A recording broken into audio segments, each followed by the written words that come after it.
ये बात है इल्स स्टेटमेंट एग्जांपल में मैंने अभी आपको बताया कि इल्स का मतलब होता है कि आप चाहते हैं कि जितने भी कंडीशन हैं वो अगर फॉल्स हो जाएं तो लास्ट में एक पर्टिकुलर कोड जो है वो ज़रूर रन करे, तो उसी कोड को आप इल्स ब्लॉक में डाल देते हैं। ठीक है, तो ये इल्स का इसीलिए इस्तेमाल किया जाता है, मतलब कंडीशन जब फॉल्स होती है तो इल्स वाला ब्लॉक चलता है।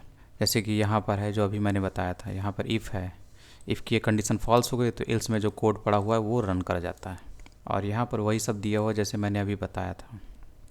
यहाँ पर बस यहाँ पर इसने वेरिएबल बनाया है जिसमें 20 वैल्यू डाली है, फिर इस वेरिएबल की इस वैल्यू से कंपेयर कर रहा है ये। ठीक है, तो 20 लेस दैन 18 तो होता नहीं, तो ये कंडीशन हो जाएगी फॉल्स। तो एल्स में जो कोड पड़ा हुआ है यानी कि ये जो कोड है ये रन कर जाएगा। ठीक है, एल्स की बॉडी इस कर्ली ब्रैकेट से इस कर्ली ब्रैकेट के बीच में है और ये आपका कोड रन कर जाता है। उसके बाद एल्स इफ स्टेटमेंट, एक से ज़्यादा कंडीशन जब आप टेस्ट कराते हैं तब आप वहाँ पर एल्स इफ स्टेटमेंट इस्तेमाल करते हैं।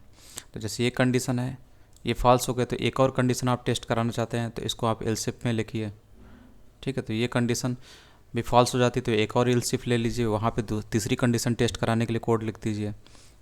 ठीक है, तो ये एल्स इफ लिखा जाता है जब आप एक कंडीशन के बाद दूसरी, तीसरी, चौथी जितनी भी कंडीशन है उनको भी टेस्ट कराना चाहते हैं। ठीक है, तो इसलिए एल्स इफ इस्तेमाल किया जाता है। उसके बाद शॉर्ट हैंड एल्स इफ का मतलब है, इफ एल्स का मतलब है कि जो आपने कोड लिखा था उसको शॉर्ट तरीके से एक ही लाइन में कैसे लिख सकते हैं। तो इसको लिखने का तरीका होता है टर्नरी ऑपरेटर।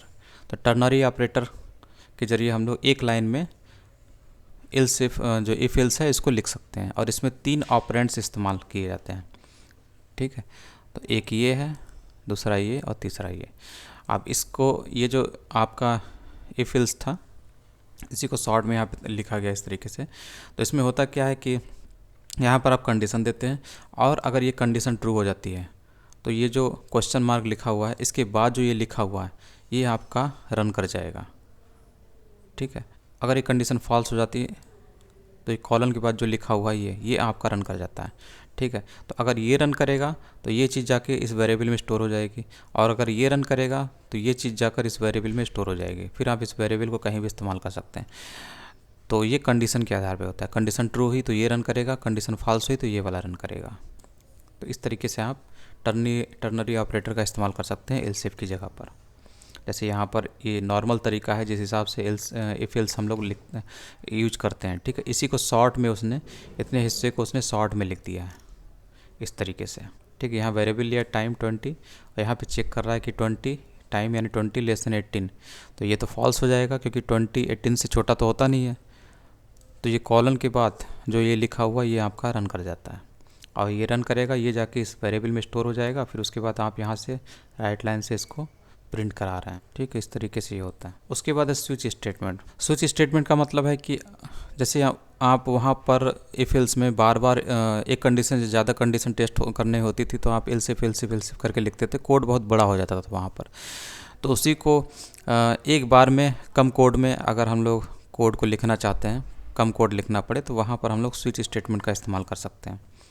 और यहाँ पर बहुत सारे ब्लॉक अगर आपको टेस्ट कराने हैं, बहुत सारी कंडीशन, तो वहाँ पर हम लोग स्विच स्टेटमेंट का ही इस्तेमाल करते हैं इफ एल्स की जगह पर।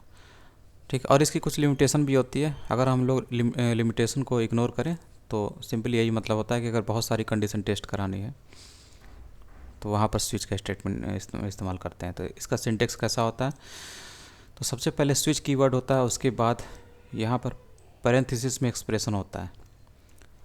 ठीक है, इसी एक्सप्रेशन के बाद ये जो स्विच की बॉडी है यहाँ से यहाँ तक होती है और इसके अंदर केस लिखे हुए होते हैं, केस एक्स, केस वाई और ये डिफ़ॉल्ट। तो यहाँ पर 3 ब्लॉक हैं, एक ये और एक ये। ठीक है, तो ये एक्सप्रेशन जो होता है केस के आगे जो ये एक्स लिखा हुआ है इससे जब मैच करता है तो वही केस रन करता है। अगर मान लीजिए इस एक्सप्रेशन में जो वैल्यू है वो इस एक्स से मैच कर गई है, इस केस से मैच कर गई है, तो ये कॉलन के बाद जो इस केस की बॉडी है वो एग्जीक्यूट कर जाती है। ठीक है, तो यहाँ तो कोड लिखा हो तो ये तो रन करेगा। उसके बाद ये ब्रेक कीवर्ड क्या बता रहा है, ये ब्रेक कीवर्ड बता रहा है कि ये जो स्विच ब्लॉक है वो ब्रेक हो जाता है, यानी कि कंट्रोल इस स्विच ब्लॉक से बाहर आ जाता है, बाकी की चीज़ों को इग्नोर कर देता है। जैसे आप एल्स इफ में करते थे, अगर एक भी कंडीशन वहाँ पर ट्रू होती थी तो उसके बाद का कोई भी चीज़ जो है वो रन नहीं करता था। ठीक है, वही पर्टिकुलर एल्स इफ वाला ब्लॉक रन कर जाता था, उसके बाद कोई भी नीचे का कोई भी ब्लॉक जो है चेक नहीं होता था, रन भी नहीं करता था। तो यहाँ पर भी उसी टाइप की कंडीशन होती है। इसमें ब्रेक के जरिए हम लोग ये बताते हैं कि अगर एक रन कर जाए, एक भी केस रन कर जाता है तो बाकी कोई भी रन नहीं करेगा, चेक भी नहीं होगा। तो ये स्विच होता है, ठीक है। और इसमें ब्रेक और डिफ़ॉल्ट कीवर्ड को ध्यान में रखना होता है। लास्ट में जो ये डिफ़ॉल्ट लिखा होता है ये एल्स की तरह होता है। जैसे ऊपर कोई भी केस नहीं चला, ना तो ये केस चला ना तो ये केस चला, लास्ट में डिफ़ॉल्ट में जो कोड पड़ा हुआ वो ज़रूर रन कर जाता है। इस तरीके से होता है। अब जैसे यहीं पर देखिए डे में 4 वैल्यू है, ठीक है। उसके बाद स्विच में ये एक्सप्रेशन डाल दिया डे यानी 4, डे की वैल्यू कितनी है 4। उसके बाद ये टेस्ट होता है 21 के आगे जो लिखा हुआ है इन नंबर से, ठीक है। लेकिन यहाँ पे देखिए डे 4 है और यहाँ पर 1 है तो कोई मैचिंग नहीं हुई। 2 से भी मैचिंग नहीं हुई क्योंकि डे की वैल्यू 4 है। 3 इससे मैचिंग नहीं हुई, लेकिन इससे मैच हो जाएगा, केस 4 से मैच हो जाएगा क्योंकि 4 ये जो 4 वैल्यू है वही डे की भी वैल्यू है, तो डे की वैल्यू इस 4 से मैच हो गई। तो ये वाला जो केस नंबर है ये चल जाएगा, ठीक है। तो कॉलन के बाद जो ये केस नंबर है इसकी कितनी बॉडी है ये, तो ये रन कर जाएगा। ये रन करेगा तो आपको स्क्रीन पर थर्सडे दिखाई देगा और ये ब्रेक से ये स्विच ब्लॉक ब्रेक हो जाएगा, यानी कंट्रोल बाहर आ जाएगा और इन चीज़ों को इग्नोर कर देगा। ये जो कोड लिखे हैं इनको इग्नोर कर दिया जाएगा, ठीक है। तो आपको सिंपली आउटपुट थर्सडे दिखाई देगा, ठीक है। तो इस हिसाब से ये काम करता है। तो ये चीज़ मैच करती है केस के आगे जो नंबर लिखे हुए इनसे, ठीक है। इससे मैच की तो इसलिए आपको यहाँ थर्सडे दिख रहा है।